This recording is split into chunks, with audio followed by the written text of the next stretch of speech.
Hello everyone, welcome to our video today. This is Ladus here, and today's video is about Sargon, and technically it's more about Tomyris, but then it's about finding out whether you should be using Sargon and Tomyris together, these two great debuffers with their poison and awe, and we are going to see whether it's going to be beneficial for you to use both of these commanders within your 7 March 5 March setup, or whether you should be kind of focusing on either, or whether the debuffs will stack, and then whether as a kingdom you should be trying to take as many of Tomyris as many of Sargon, so that you can melt your enemies fast in KvK and Ark and take those buildings down as fast as you can.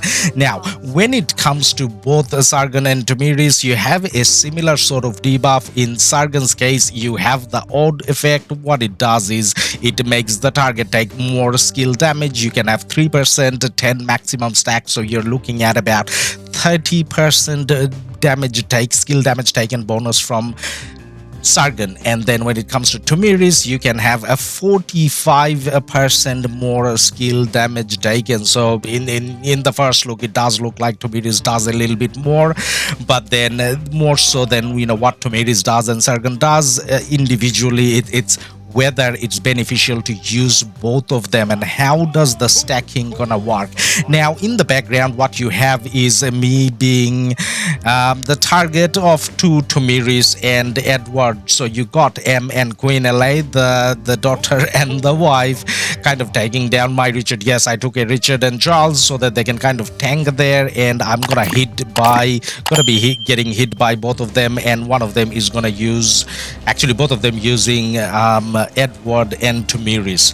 So the reason why we're doing this, and this is not about who wins this battle or anything. The reason why we're doing it is kind of to show you, visually show you. We kind of know that from the reports, but just to visually show you that when there are two Tomyris hitting one target at the same time, it's actually a good thing. So the reason why we thought it'll be a good idea to show this visually on the screen for this video is you can see the purple numbers on Richard going up a little bit faster. Now it's not going up as fast as you would expect, because the Tomyrises coming from Queen and M are not maxed, so the probability of doing the debuff is not 100%. But if we had 100% debuff, rather than needing the 15 normal hits that you would need, you'd probably need 6 or 7, or not 6, maybe you'd need 7 or 8 to get to the full 45% skill damage taken debuff, which is obviously good, because then you're melting your target faster in a KvK or Ark, whatever situation you're talking about. Now, all of this we did verify going through the battle logs. I'm not gonna refer too much to it in the video, but then I'm just showing you on the right hand side that we did try to validate what we're talking about, what we're seeing on the screen is actually happening in the background as well, because you know how in Rise of Kingdom sometimes doesn't have. So what was the conclusion from here? The conclusion was, if you're using multiple Tomyris, if your kingdom is using multiple Tomyris, it's not technically a bad thing, because you're debuffing the target faster for those battles where, say for example, you can't stand and fight, you kind of hit and run. In those scenarios, having multiple Tomyris is not a bad thing. Now, the reason why we thought we talk about it is similar to Sargon's situation. What we are trying to say is having multiple Sargons is not necessarily gonna be a bad thing. It's actually gonna be a good thing, because you will need less turns or less normal attacks, or however you're gonna put it. You will debuff the target faster.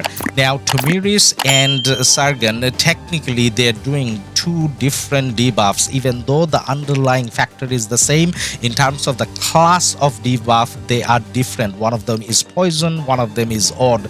So going by that logic, it's unlikely that they're gonna interfere with each other. So Tomyris, if you're using 2 Tomyris or 3 Tomyris, well, technically you can't use 2 or 3, but as a kingdom, as a group of fighters, if there are 2 or 3 Tomyrises, then you're cutting down the cycle number of hits or time that's taken for your target to be fully debuffed at the 45% skill damage taken situation.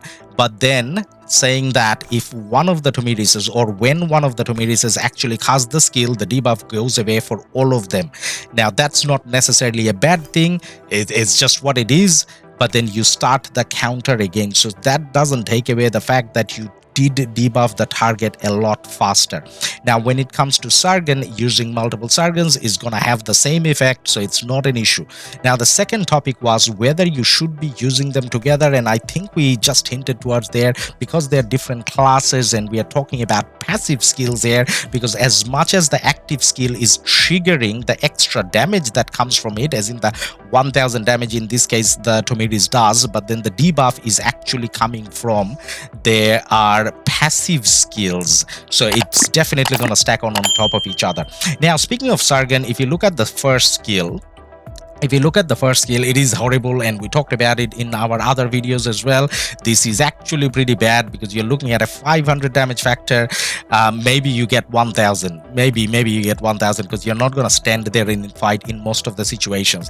Now in terms of the second skill and the third skill, they're stat buffs, they're nothing special. This is covered more in the Sargon video, but I'm kind of showing here just because we are talking about Sargon, so that you can kind of get a feel that what it does.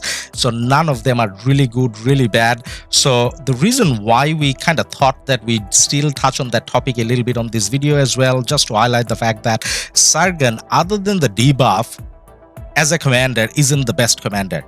And the reason why someone like me would be interested in Sargon, given that I'm not an infantry player, is purely based on the debuff. Now the melting factor that you get for using Tommy, you're gonna I guess double that effect if you have Sargon there, and that was his fourth skill.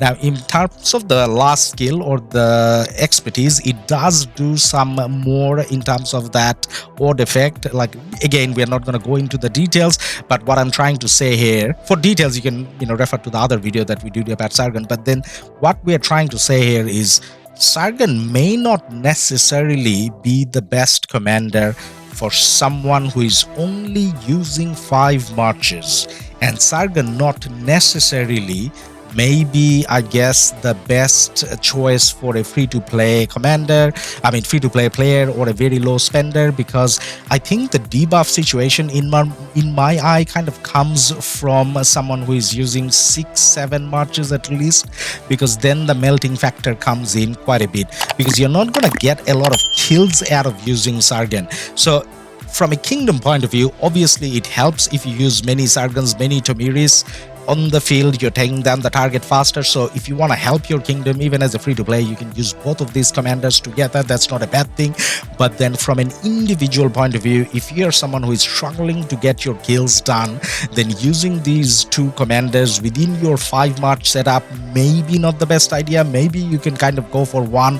Wouldn't be the worst idea if you skip both either, because individually, in terms of a damage point of view, neither of these commanders are that great. So when should you be using it? Well, if you're having a 7 march or 6 march setup, you definitely should be using both, because with all your marches you're targeting a enemy, and melting that enemy fast means that you're getting kills, because your other 5 marches, other than these 2 commanders, the other 5 marches are doing a lot of damage, and these 2 commanders are supporting that damage, and it helps the kingdom. The only thing left to say now is the question that we had in the title: does a Sargon replace Tomyris?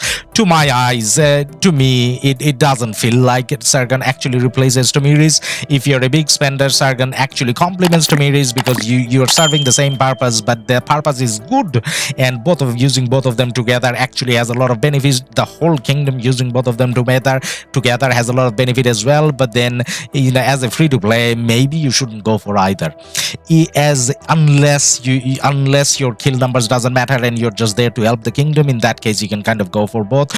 And there is nothing to worry about the debuffs be not stacking from both of these commanders, or one debuff from Sargon not stacking with the other debuff from Sargon, and vice versa. So there's nothing to worry about on that regard, because Tomyris and Sargon has different classes of debuff they're doing, so that definitely should stack on top of each other. And we're talking about passive skills as well.